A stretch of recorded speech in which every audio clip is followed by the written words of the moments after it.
Hello, my name is Phil Easter, historian and writer from Baltimore, Maryland, also known as the Amazing Memory Man.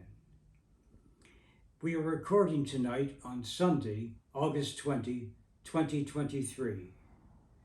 This is story number 35 on my YouTube channel, which is Phil Easter, the Amazing Memory Man. Well, I was up very early this morning on this Sunday, August 20, to see the final match of the 2023 FIFA World Cup between England and Spain. This World Cup began exactly 1 month ago today, on July 20th. For the first time in Women's World Cup soccer, as many as 32 countries took part, which is just like the Men's World Cup in recent years, has 32 countries. Many of the previous Women's World Cups had just 24 countries taking part, but this year they expanded to 32, just like the men have. It was a very well-run, organized tournament. The countries of Australia and New Zealand were excellent co-hosts over this past month. First, I will speak just about the United States team. Our national team was one of the favorites to win, of course, because the last two World Cups in 2015 and 2019 were won by the USA women. And the USA women have won 4 times altogether, more than any other country winning the Women's World Cup that many times. The very first World Cup in 1991 was won by USA. Norway won the next one in 1995. And then in 1999, the tournament was also held in the United States, and the USA won in the final game against China. 4 years later, the World Cup returned to the USA, also in 2003, but Germany won, and Germany won again in 2007. And then in 2011, the final game was between the United States and Japan won. And then in 2015 and 2019, the United States won. So going into this year's tournament, only 4 different countries have ever won the Women's World Cup, but the USA leading with the most, with 4 victories in the championship game. But the USA this year, in their group, just barely squeezed through to the round of 16. Holland won the group. The USA won 1 game. They beat Vietnam in the first game, 3-0, and then tied Holland 1-1, and also tied Portugal in their final game of group stage, a game they really should have won. They just barely got through to the round of 16. But they did, and there was still great hope among many people, and some of the TV commentators said that, well, once you make that round of 16, it's a game at a time. But an incredible game against Sweden that went to penalty kicks. Sweden won that game, and so the USA was eliminated in the round of 16 this year. In every previous Women's World Cup, the USA at least made the semifinals. So it was very disappointing for the USA this year in the Women's World Cup.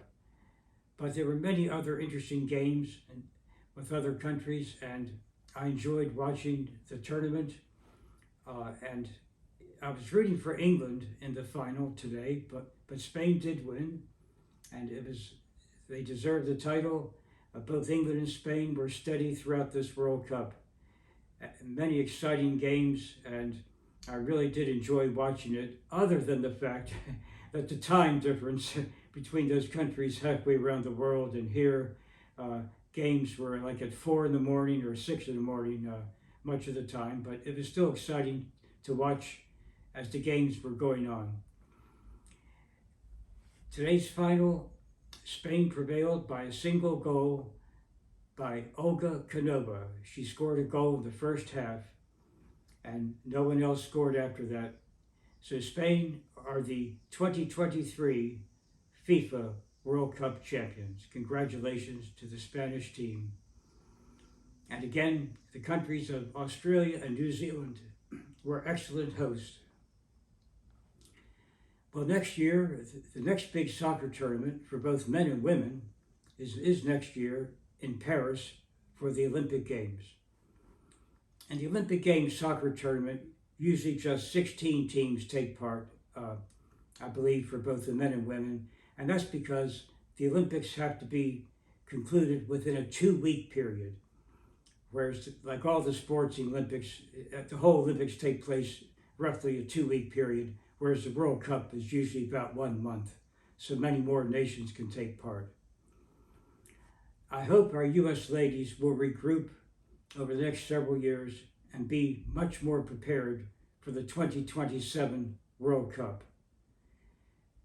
I suggest that our U.S. ladies should stick to playing soccer and not these stupid protests regarding our national anthem, the Star-Spangled Banner.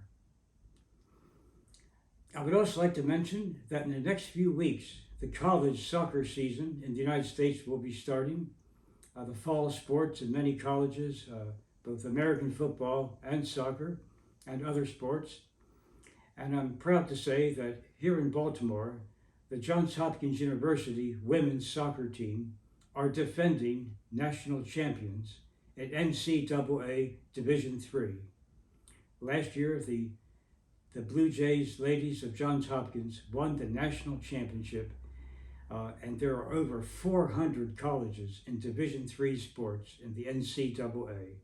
A great achievement for Johns Hopkins University, and I follow their sports, and I'll be rooting for them again this year. I hope to go to some men's and women's soccer games next month in September.